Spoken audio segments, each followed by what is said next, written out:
बिस्मिल्लाहिर्रहमानिर्रहीम। I am Syed Ahmad Mujtaba, advocate high court, और आप देख रहे हैं मेरा YouTube channel universe of law by Ahmad Mujtaba. Viewers, आज हम डिस्कस करते हैं लॉ के ऐसे पॉइंट के बारे में जो कि हमारे मुआशरे में एक बहुत आम सा और बहुत सादा सा एक जुर्म है, जिसके बारे में किसी को ना ही तो मालूम है और ना ही कोई लोग इस जुर्म के अगेंस्ट आवाज़ उठाने की कोशिश करते हैं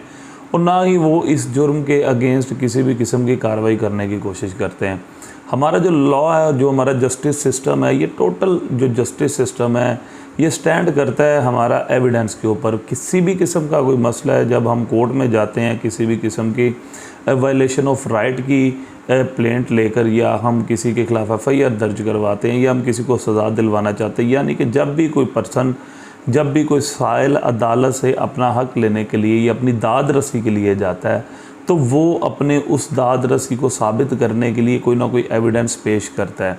अब वो एविडेंस की ऑथेंटिसिटी और उन एविडेंस की जो बाइंडिंग पावर है, उसके अगेंस्ट जो लॉ में मौजूद ऑफेंसेस हैं, उसके बारे में ना तो कोई डिस्कस करता हो, ना ही किसी को इतना गहरा मालूम है। हम जानते हैं कि जब भी किसी के ख़िलाफ़ कोई FIR हो जाती है तो झूठे गवाह जो हैं वो क्रिएट किए जाते हैं, जो कि ना तो मौके पे मौजूद होते, ना ही उनका कोई ताल्लुक़ वास्ता होता। जब भी कोई बंदा कोई किसी के ख़िलाफ़ स्टे लेने जाता है, या जब भी कोई शख्स किसी के ख़िलाफ़ कोई भी अपनी दाद रसी लेने जाता है, तो हमारे सिस्टम में जो मैक्सिमम जो एविडेंसेस हैं वो फॉल्स एविडेंस क्रिएट की जाती है, और जो गवाहान जो अदालतों में पेश होते हैं वो सारे के सारे खुद सेल्फ़ क्रिएटेड पर्सनस होते हैं, जिनका उस वक़ूए के साथ या उस पूरे मामले के साथ कोई ताल्लुक़ वास्ता नहीं होता। फिर जो हमारे वकला हजरात हैं वो उनको मैक्सिमम तैयारी करवाते हैं ताकि वो अच्छी एविडेंस पेश कर सकें। इसके अलावा जो डॉक्यूमेंट्स पेश किए जाते हैं वो भी ऐसे ऐसे क्रिएट करवा लिए जाते हैं कि जो कि किसी के हक़ में बेहतर साबित हो सके। तो और इसके अलावा भी दीगर जो भी एविडेंस है, चाहे वो औरल एविडेंस है, चाहे वो डॉक्यूमेंट्री एविडेंस है, तो ये सारी चीज़ें जो हैं वो क्रिएट करने में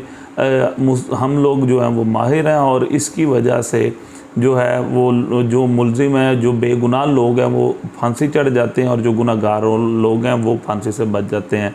और इसी की वजह से जो जिनका ताल्लुक़ वास्ता नहीं होता उनको प्रॉपर्टीज़ मिल जाती हैं, और लेकिन जिनका ताल्लुक़ वास्ता होता है वो बेचारे अपने एविडेंस लेके वो सड़कों पे मारे मारे फिरते हैं, और उनको कानूनी तौर पे किसी किस्म का कोई इख्तियार नहीं दिया जाता। और जजेस जो हमारे वो बेचारे इस बात पे पाबंद हैं कि जो भी एविडेंस ऑन रिकॉर्ड होगा, जज हमेशा उसी एविडेंस के बारे में फ़ैसला करता है। तो आज हम डिस्कस करते हैं ख़ुसूसी तौर पे कानून के इस पहलू पे कि अगर कोई शख्स किसी भी अदालत में अपने केस को साबित करने के लिए, वो चाहे क्रिमिनल केस हो, चाहे सिविल केस हो, चाहे फैमिली केस हो,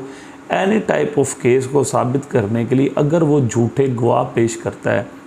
ऐसे लोग आते हैं गवाही देने के लिए जिनका दूर दूर तक कोई ताल्लुक़ वास्ता नहीं होता, और कोर्ट साबित भी कर देती है कि ये जो गवाहान है ये झूठे हैं, तो इनके अगेंस्ट कौन सी रेमेडी है। और मैं आज आपको ये भी बताऊंगा कि क्या वजह है कि हमारी जो अदालतों में मौजूद जो एविडेंस ऑन द रिकॉर्ड जो कि फ़ाइल का हिस्सा बन जाते हैं, तो वो फ़ाइलें जो हैं वो उसमें मौजूद रहते हैं, और बाकायदा तौर पे कोई भी फ़रीक दोनों पार्टीज़ में से उसको ना तो छेड़ने की कोशिश करता है और ना ही उन एविडेंस को वहाँ से निकालने की कोशिश करता है, और इसके बारे में जो कानून है क्या कहता है और कौन कौन से ऑफेंसेस इनके साथ डील करते हैं। सेक्शन 191 से लेकर पाकिस्तान पिनल कोड के आगे 200 से अबव आगे जितने भी सेक्शन है, ये सारे के सारे डील करते हैं फॉल्स एविडेंस के साथ। इसमें जो सबसे मेन है, आज हम उनकी 3 चीज़ों के बारे में डिस्कस करेंगे। पहला जो पहलू है कि फैब्रिकेटेड एविडेंस, झूठा एविडेंस पेश करना। दूसरा जो पहलू है, जो एविडेंसेस असल एविडेंस मौजूद है उनको डिसअपीयर करना, या किसी भी एविडेंस को मिटाने की कोशिश करना, ये एविडेंस के साथ छेड़छाड़ करना। तीसरा जो एविडेंस है वो ये है, तीसरा जो पहलू है वो ये है, या तीसरा पॉइंट ये है कि ऐसा एविडेंस क्रिएट कर देना जिसका नुकसान किसी दूसरे को हो रहा है। ठीक है, अब हम 191 पाकिस्तान पिनल कोड का कहता है कि गिविंग फॉल्स एविडेंस। अब सेक्शन 191 की जो लैंग्वेज है, whoever being legally bound by an oath or by an express provision of law to state the truth, or being bound by law to make a declaration about any subject, makes any statement which is false and which he either knows or believes to be false or does not believe to be true, is said to give false evidence. Explanation: a statement is within the meaning of this section, whether it is made verbally or otherwise. A false statement as to belief of the person attesting in within the meaning of this section, and person may be guilty of giving false evidence by stating that the believes a thing which he does not believe, as well as stating that he knows a thing which he does not know.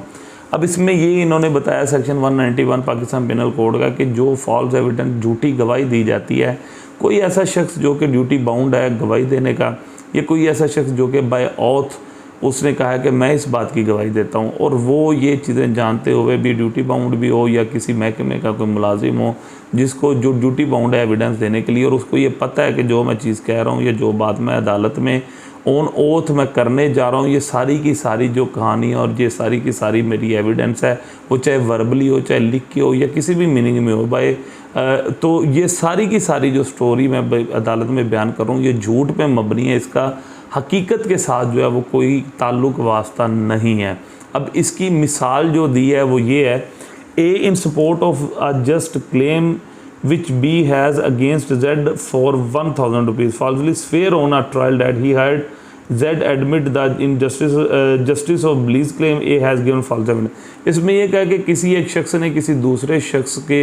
लिए अदालत में on oath जब भी गवाही दी जाती है अदालत में, तो ये ओथ ली जाती है कि मैं जो कहूँगा, सच के सिवा कुछ नहीं कहूँगा, अगर मैं झूठ बोलूँ या कोई बात छुपाऊँ तो मुझसे अल्लाह नाराज़ हो। तो ऑन ओथ किसी अदालत में जाके कह देता है जी बिल्कुल इस बंदे ने ये मेरे सामने कहा था कि मैंने इस बंदे के दूसरे बंदे के पैसे देने हैं, और उसकी इस एविडेंस की वजह से अदालत उसको पैसे देने पे मजबूर कर देती है, जबकि वो जानता है कि मेरी ये गवाही झूठी है, इसने इसका 1 रुपया नहीं देना किसी दूसरे बंदे का। तो ये जो चीज़ है वो बाकायदा तौर पे फॉल्स एविडेंस में फॉल करेगी। अब यहाँ सेक्शन 192 की तरफ, वो सेक्शन 192 पाकिस्तान पिनल कोड का कहता है फैब्रिकेशन ऑफ फॉल्स एविडेंस, कि कोई ऐसी फैब्रिकेशन करना फॉल्स एविडेंस क्रिएट करने के लिए जिसका नुकसान किसी दूसरे को होता है। पहले हम बात ये कर रहे थे कि हम एविडेंस ऐसी क्रिएट करें जो कि झूठ पे मबनी हो। अब फैब्रिकेशन ऑफ फॉल्स एविडेंस से मुराद ऐसे एविडेंसेस हैं जिनका नुकसान किसी दूसरे शख्स को हो जाता है। मिसाल के तौर पे आप किसी के खिलाफ FIR करवाना चाहते हैं तो उसके घर में आप लाश रखवा दें, और वो एविडेंस जो है वो उसके खिलाफ पर्चे का बायस बनेगा कि फ़लाँ बंदे ने किसी को कत्ल कर दिया, लाश उसके घर से बरामद हो गई। इसके अलावा आप किसी के खिलाफ 9C का पर्चा करवाना चाहते हैं जो कि मनशियात से रिलेटेड है, आप किसी की गाड़ी में आप हेरोइन रखवा दें, आप चर्स रखवा दें, और बाद में आपको पता चले कि और बाद में उस एविडेंस की वजह से उसके खिलाफ जो है 9C की FIR हो जाए। इसके अलावा किसी की गाड़ी घर में पिस्तौल रखवा दें, किसी की घर में आप पैसे रखवा दें, कुछ भी ऐसी चीज़ जिससे नुकसान किसी दूसरे का हो, तो ये सेक्शन 192 पाकिस्तान पिनल कोड में फॉल करता है। अब जो language of Pakistan section 192 Pakistan penal code की, whoever causes any circumstances to exist or makes any false entry in a book or record or makes any document containing a false statement intending that such circumstances false entry or false statement may appear in evidence in a judicial proceeding। यानी वो कह रहा है कि किसी भी evidence के लिए आप किसी की बुक में कोई झूठी एंट्री डाल देते हैं और आपको पता है कल को ये एविडेंस जो है वो जुडिशियल प्रोसीडिंग में जानी है, तो इस एंट्री की वजह से इस फलां बंदे को ये नुकसान होगा। तो इस किस्म की एविडेंस जो है क्रिएट करना जो है ये भी एक जुर्म है। इसके अलावा और in proceeding taken by law before a public servant or such or before any arbitrator and such circumstances false entry of false statement so appearing in evidence may cause any person who is in such proceeding in the form opinion upon the evidence to entertain an erroneous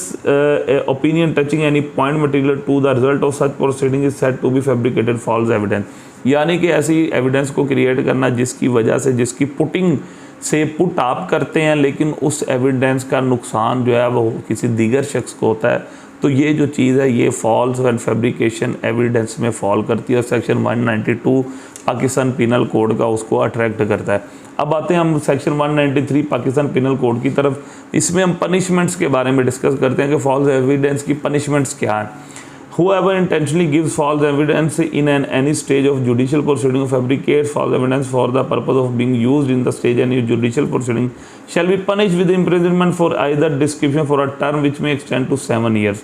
7 साल इसकी सज़ा है जो कि एक संगीन सज़ा है, और ये इसके बारे में हमने आज तक नहीं देखा कोई शख्स कोई इस किस्म का पर्चा किसी के खिलाफ करवाता हो, किसी गवाह के खिलाफ करवाए कि इस शख्स ने मेरे खिलाफ झूठी गवाही दिया या इस शख्स ने मेरे खिलाफ ये फ़लाँ एविडेंस जो था क्रिएट किया जिसकी वजह से मेरे खिलाफ ये कार्रवाई हुई है, तो उस पे जो है सेक्शन 183 का पाकिस्तान पिनल कोड की FIR होगी और उसकी सज़ा जो है वो 7 साल है।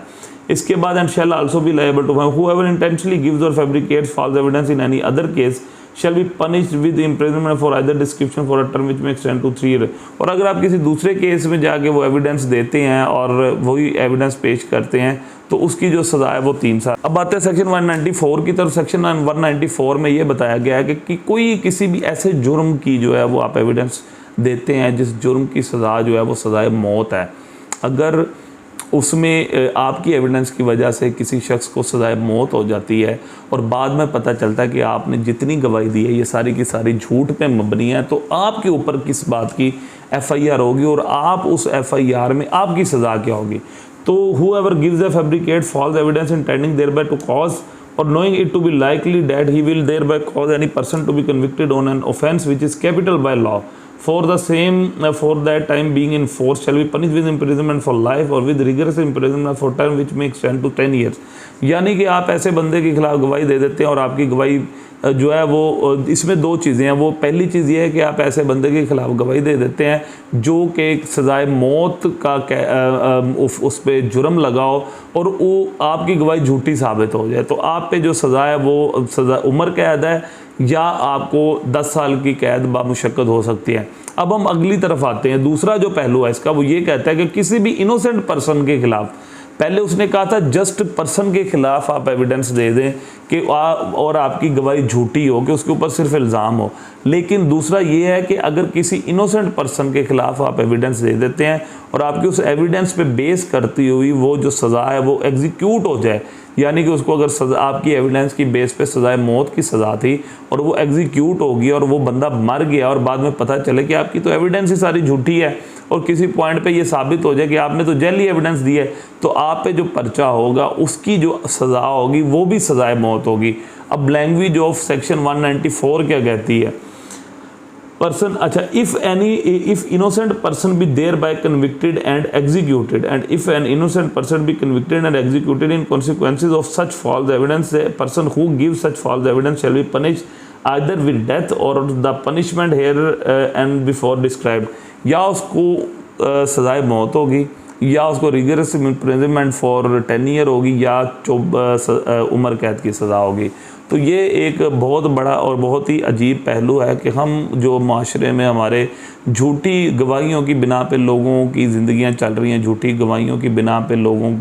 लोग जो है मुजरिम है वो बच रहे हैं और जो बेगुनाह है वो बेचारे सूली चढ़ रहे हैं। तो ये सारे का सारा जो हमारा निज़ाम है ये इसी वजह से है कि हम लोग झूठे गवाहों के ख़िलाफ़ ना कभी एप्लीकेशन देते हैं और ना ही कभी एप्लीकेशन देने की कोशिश करते हैं और ना ही हमें इस के बारे में इल्म है कि कानून में ये भी पहलू मौजूद हैं कि अगर कोई झूठी गवाही अदालत में आके देता है या कोई झूठी गवाहियाँ पेश करता है तो ये भी कानून की नज़र में बहुत बड़ा जुर्म है, जिसको हम बहुत माइनर सा समझ के मुंह उठा के गवाहियाँ देने चल पड़ते हैं। अगर लोगों में ये शऊर क्रिएट हो जाए कि मैं अगर किसी के हक़ में जाके कोई झूठी एविडेंस पेश करता हूँ और उसकी सज़ा 10 साल है या उसकी सज़ा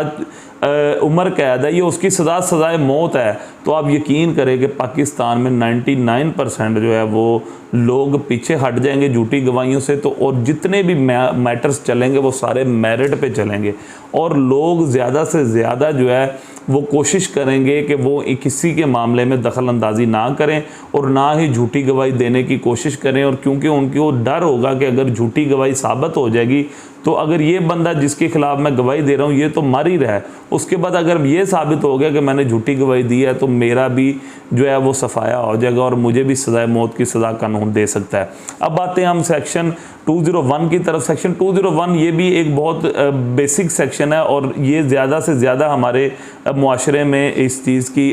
बहुत ज़्यादा ये देखने को मिलता है कि लोग सेक्शन 201 जो ऑफेंस है वो बहुत ज़्यादा कमिट करते हैं और इसकी वजह से भी लोगों के जो जुडिशल सिस्टम है उसको बहुत नुकसान पहुंचता है और लोगों के केसेस बहुत हद तक जो हैं वो ख़राब होते हैं। Causing section 201 Pakistan penal code क्या कहता है? Causing disappearance of evidence of offence or giving false information to screen offender. Whoever knowing or having reason to believe that an offence has been committed causes any evidence of the commission of that offence to disappear with the intention of screening the offender from legal punishment or with the intention gives any information respecting offence which he knows or believes to be false। अच्छा, इसमें ये simple सी language है और उसमें ये कानून कहता है कि अगर कोई पर्सन किसी बंदे को सिक्योर करने के लिए, उसको छुपाने के लिए या उसका जुर्म छुपाने के लिए एविडेंस को मिटाने की कोशिश करता है तो वो भी जो है वो एक जुर्म कमिट करता है जिसकी सज़ा जो है वो सेक्शन 201 में के तहत उसकी FIR होगी और उसकी बाकायदा तौर पे कानून में सज़ा मुख्तस है। मिसाल के तौर पे एक शख्स है वो कि किसी जगह पे कत्ल हो गया, कत्ल होने के बाद उसके घर में डेड बॉडी मौजूद है और दूसरा शख्स आके उसका साथ देता है डेड बॉडी छुपाने में कि ये सबूत है सबसे बड़ा कि हमने कत्ल किया है, हम इसकी लाश को छुपा देते हैं। ये सबसे बड़ा एविडेंस जो है वो ख़त्म करने की कोशिश करना। फिर दूसरी बात ये कि अगर किसी के पास मिसाल के तौर पर किसी ने किसी को खंजर मारा है और वो जो उसका एविडेंस मौजूद है, उसके खून आलूद कपड़े लगा ले मारने वाले के, या उसके हाथ में खंजर मौजूद है या उसके हाथ में पिस्टल मौजूद है, ये सारे जितने भी एविडेंसेस हैं जिससे वो केस प्रूव होना है कि वाकई ही इस बंदे ने कत्ल किया और कोई शख्स उसके साथ मिलके या वही शख्स जिसने ये ऑफेंस कमिट किया है वो टोटल सारे के सारे सबूत जो है वो मिटाने की कोशिश करे या मिटा दे या उनको मैनिपुलेट करने की कोशिश करता है तो उसके खिलाफ भी सेक्शन 201 के तहत FIR होगी। इसके अलावा हमारे डेली रूटीन में आपने देखा होगा सिविल केसेस, क्रिमिनल केसेस चलते हैं और एविडेंसेस जो हैं लिखी जाती हैं जो कि फ़ाइल का हिस्सा होती हैं। अगर कोई अदालती फ़ाइल में से जाके किसी की कोई डॉक्यूमेंट चुराने की कोशिश करता है, किसी की गवाही निकालने की कोशिश करता है, कुछ ऐसा एविडेंस जिससे बाकायदा तौर पे पूरे का पूरा केस ख़राब हो जाए तो वो भी कानून की नज़र में एक जुर्म है और उसकी सज़ा जो है वो सेक्शन 201 में बताई हुई है। अब further if a capital offence shall if the offence shall be known or believed to have been committed is punishable with death, be punished with imprisonment for either description for a term which may extend to 7 years and shall also be liable to fine। अब ये उसने कहा कि अगर किसी कोई ऐसे offence का जो रिकॉर्ड है और एविडेंस मिटाने की कोशिश की गई है जिस ऑफेंस की सज़ाए मौत है तो उस एविडेंस मिटाने वाले की जो सज़ा होगी वो 7 साल कैद सज़ा होगी। If punishable with imprisonment for life if the offence is punishable. और अगले में ये कहा कि अगर किसी ने ऐसे जुर्म का एविडेंस मिटाने की कोशिश की है जिस जुर्म की सज़ा जो है वो उम्र कैद है तो वो उस शख्स की सज़ा जो है वो तकरीबन 3 साल होगी और उससे आगे अगर किसी की सज़ा लेस दैन लाइफ इम्प्रिजनमेंट है या कुछ भी है तो उसकी जो मैनिपुलेट करने की और जुर्म को और एविडेंस को मिटाने की जो सज़ा है वो तकरीबन कानून में जो दी गई है वो 1 साल है। तो व्यूअर्स ये हमारी आज डिस्कशन थी कि कोई भी शख्स जो है वो एविडेंस झूठी गवाही देता है या फैब्रिकेशन करता है किसी और को फंसाने के लिए या कोई ऐसे गवाह और एविडेंस मौजूद है जिनको वो मिटाने की कोशिश करता है तो कानून की नज़र में ये सब के सब जो है ये ऑफेंस है और इनकी सज़ाएं भी मौजूद हैं और इन लोगों को के ख़िलाफ़ FIR भी हो सकती है और उनको बाकायदा तौर पे अदालतों में घसीटा जा सकता है। इसीलिए कोशिश करेंगे आप जब भी किसी गलत चक्कर में फंस जाएं या आप बाकायदा तौर पे किसी गलत केस में फंस जाएं तो जब भी आप उस केस से फ्री हों तो जो गवाहान हैं उनके ख़िलाफ़ लाजमी कार्रवाई करने की कोशिश करें क्योंकि ये गवाहों के नाम ऐसे हम भी वकालत के साथ मुंसलिक हैं तो लोग जितने भी होते हैं वो सुना के यार गवाह दो, वो उठा के फ़लाने का नाम लिखवा दो, फ़लाने का नाम लिखवा दो, तो वो जितनी भी एविडेंस डाली जाती हैं वो सारी की सारी कोशिश ज़्यादा से ज़्यादा, सारी की सारी तो नहीं कहूँगा, ज़्यादा से ज़्यादा जो है तो वो झूठ पे मबनी एविडेंसेस होती हैं जिनका दूर दूर उस वकूए के साथ या उस पूरे मैटर के साथ कोई ताल्लुक वास्ता नहीं होता। तो ये तो इंशाल्लाह अगली वीडियोज़ में मज़ीद लॉ को जानने की कोशिश करेंगे। इसी तरह मेरा चैनल देखते रहिएगा। Thank you so much. अल्लाह हाफ़िज़।